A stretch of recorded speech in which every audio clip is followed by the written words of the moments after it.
men. Now, when you come to recruiting, how do you recruit young men for this? I mean, recruitment isn't automatic. I mean, what are some of the efforts? Well, what we do, we have a partnership, a very good partnership with the Metro Parks and Recreation Centers here. What we have been able to do was we went into the park system and we're able to recruit boys from the 22 facilities that they have here in Nashville, Tennessee, in Davidson County. So we can go into these community centers and we can just do recruiting there. Also, what we've done is we created a partnership with the Metro Police Department, the Youth and Children's Services Department.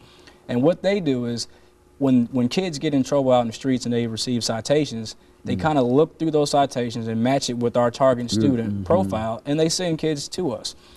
Again, if you go to our website, on our homepage, there's a link that says Nominate a King Today. So you fill out the nomination form, and that form just gives us basic information about the type of student that you're nominating to be in our programming. And once we get those nomination forms, we in turn contact the families and let them know that, hey, your child has been nominated to be a part of this organization, and we'll take it from there. And so you've really put a lot of thought and a lot of work into this organization in terms of trying to reach out and bring these young people into your care in a real sense, to get them out of the criminal justice system. What was the name of that how did you use that word, the criminal justice system? It's called the Disproportionate Minority Contact and Confinement. Oh, is that, talk about that. I sure will. Disproportionate Minority Contact, it talks about the unreasonable amount of African American and, well, more so minorities that come into contact with the juvenile court. All the Kingsmen, we just choose to target, African Americans because I'm an African American man. I'm very proud to be an African American man. There's a real need for it. A lot of times I deal with people who think it's all about an issue of race, when it's really not so much about an issue of race, more so than it is about an issue of equality for all people. A lot of times, especially in DMC cases, a lot of African American students, boys or girls, they get treated differently for the same types of crimes or just acts of unruly behavior, but they'll get treated more harsh than the other students that are committing the same things. And that's one thing that we're actually trying to do. We feel like if we keep these boys out of the juvenile court system, period, they won't be subjected to, what is known as institutionalized racism. And that's what DMC is, a national problem. This is not something that just affects the Nashville community, but this is a national problem. So we've joined in the effort to help reduce DMC in the African American community.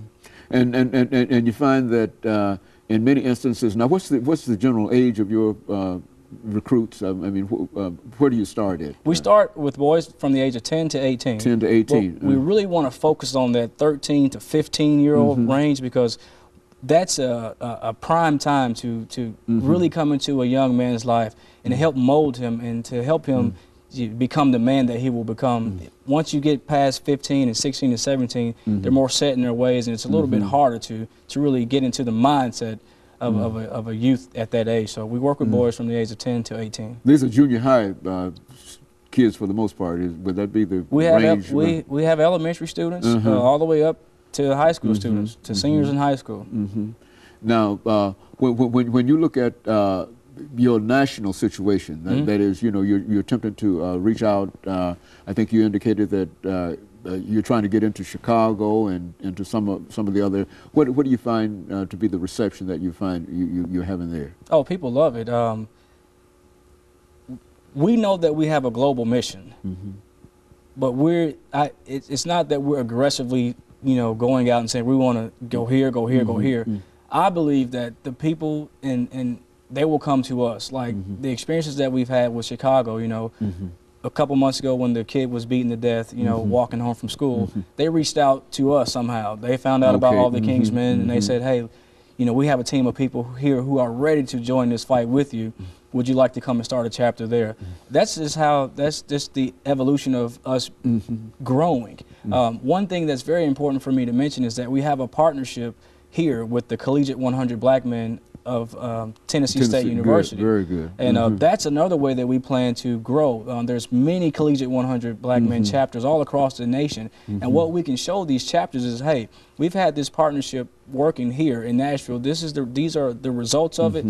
would you like for us to come to your city, to your school, to your communities, and run the same program? So that's another way that we plan to grow and spread across the United States of America. And so you're real busy at it, Mr. Capehart, is that right? That's correct. Very busy. And you anticipate some great things from this, and great things have already happened. Great things have for happened. you in reference to this program, is that right? And I can tell by some of the information that you're given about your website connections and et cetera. You want to mention that one more time? We've got, I guess, about a half a minute to go. How they might be able to get in touch with you by way of your website? Sure.